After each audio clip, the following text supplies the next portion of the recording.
Hi guys, welcome to the JoBluemann channel, and today we are looking at some news, views, and yeah. Putin says past US elections were rigged. Now, I don't know if I'm allowed to say that, but I'm reading it from usnews.com. If you don't already, use Groundworks.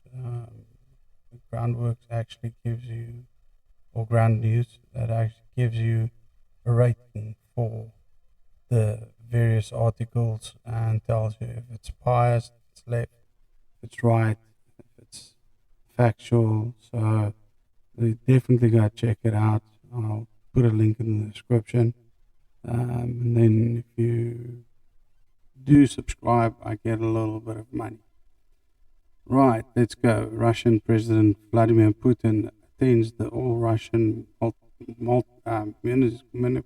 municipal forum in the town of Dintrova in Moscow region, Russia, on January the 16th, 2024. Okay, that's the little picture that you have there. That's about him. Then, in Reuters, Russian President Vladimir Putin running for a new 6-year term. Oh my lord. In an election that his opponents say is a parody of democracy. I don't think, I'm not a, look, I'm a Putin fan, but, you can only be president of a country for so long, said on Tuesday that past US elections had been rigged by postal voting.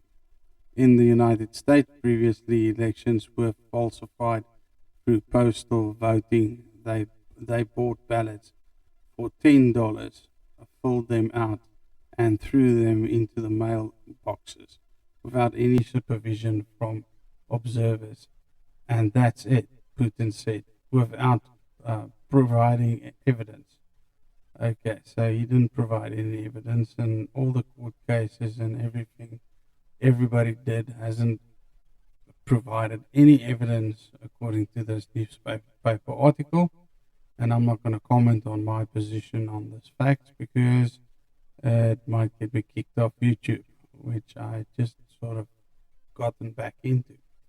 Putin's opponents say the March election in Russia is no real contest, as the president wields unchallenged power, and his main rival, Alexei Navalny, is serving more than 30 years in jail on charges that Navalny say were trumped up.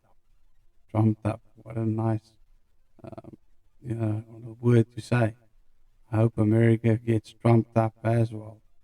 I actually got an interesting email from Google on my previous video I made. I couldn't get my mic working, so I did some slicing and dicing of various videos, and I had the automated video play or read the actual news article.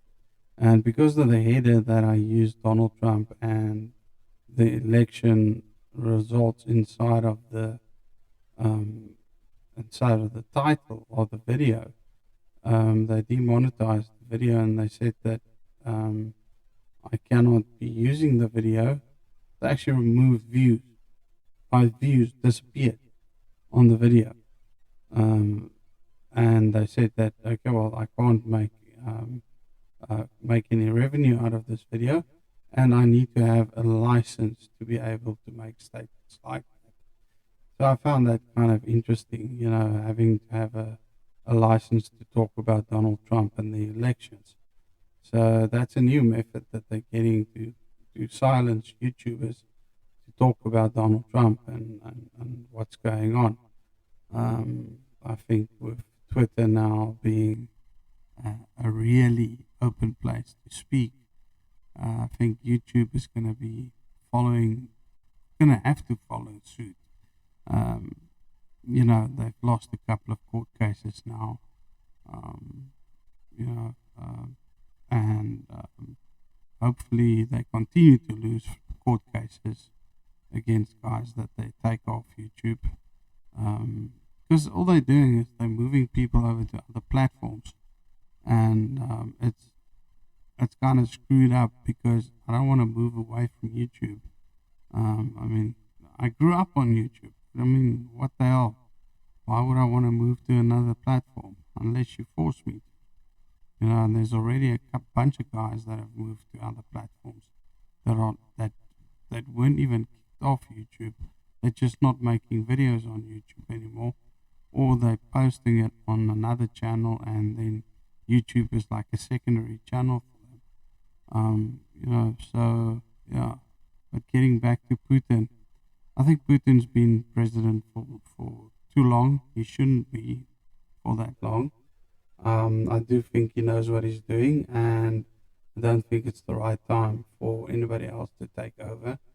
The US thought that the country would crash because they put sanctions against it. Putin was intelligent enough to buy up all the gold, which I made a video about years and years ago when he started buying up all the gold.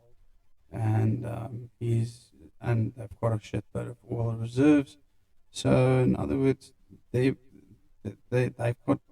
got actual value in their currency, not inflated like the US dollar.